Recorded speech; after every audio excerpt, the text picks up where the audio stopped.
In our book on the reception of the Heterodox, we are, first and foremost, we're looking at and starting with the Ecumenical Councils and the Canons of the Ecumenical Councils. And now the Canons and the Councils in and of themselves, councils in and of themselves, are not necessarily, just because they're councils and bishops have gathered, not necessarily ipso facto the voice of the church, right? What makes a council authoritative, again and again, has been shown that there were voices of God, holy fathers, saints, again, saints who were present and spoke up and spoke, and their voices were deemed as representing the truth of the gospel and the fathers. St. Athanasius the Great is a deacon. He was not a bishop. He was a deacon.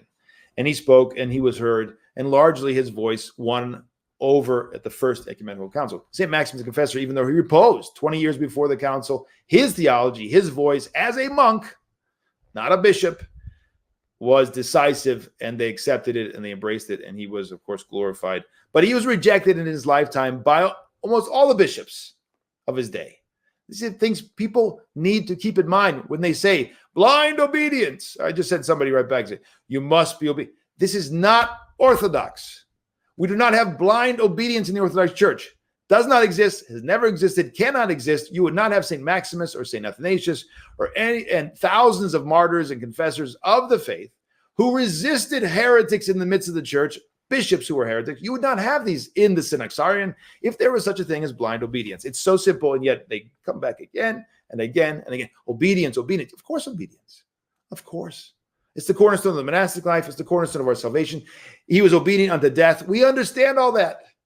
And yet, his obedience to Christ and the fathers, and when bishops and priests and others in authority, emperors, depart from that, then it's a blessed disobedience in order to be obedient to Christ. You can say, well, that's typical.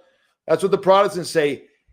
If that's your reference point and all you can do is interpret the patristic witness and the fathers through your Protestant lens, you need to become more orthodox. There's actually another nuanced understanding of this question that's not in the realm of Protestantism. And this kind of reaction, oh, it's Protestants, Protestants. All it does is move people to the realm of papalism. This is a typical, ping pong. Oh, you're a papist. Oh, you're a Protestant. Oh, you're a papist or Protestant. Get out of that. Get out of that pendulum swing. It never ends and it doesn't lead anywhere. It's actually not one or the other. It's both and. In Orthodoxy, it's not Protestant, it's not papal.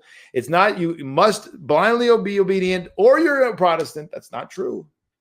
All right, let's get some nuance and follow the Holy Fathers. There's actually a blessed obedience and a blessed disobedience. There's a obedience which is unto life, and there's obedience which is unto condemnation.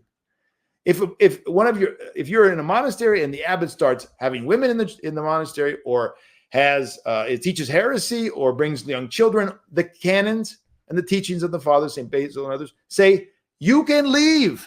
In other words, be disobedient.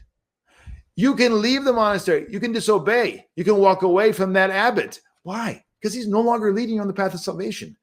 No blind obedience there, folks. All of us are co-responsible for the church. We're all co-responsible, right? This dumb argument of shut up and get in line because that's what it means to be Orthodox is papalism. It's not orthodoxy. And the same thing with, I don't care what my bishop and priest say. I'm off.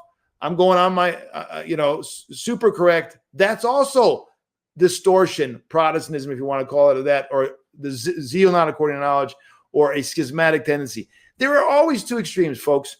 It's the middle path, the royal path, the tightrope walk. That's where we need to remain if we're going to be following the Holy Fathers. It's not easy. And it can be so easily, slandered and distorted. It's like very simple. A couple lines, irony, cynicism. You can see this in the toxic Twitter realm. And they throw out little memes. It's pathetic. It's pathetic. I never saw that in my 20 years in Greece. And yet you can see all these little, attempts at being a smart aleck online and like, I'm going to put people in their place. It's so poor. Not the Orthodox ethos. Let's get serious. Let's look at the fathers. Let's not, think we're some defenders of Orthodoxy and our whole ethos is clearly worldly. It's not. Nobody's going to change or take you seriously if that's how you're approaching things.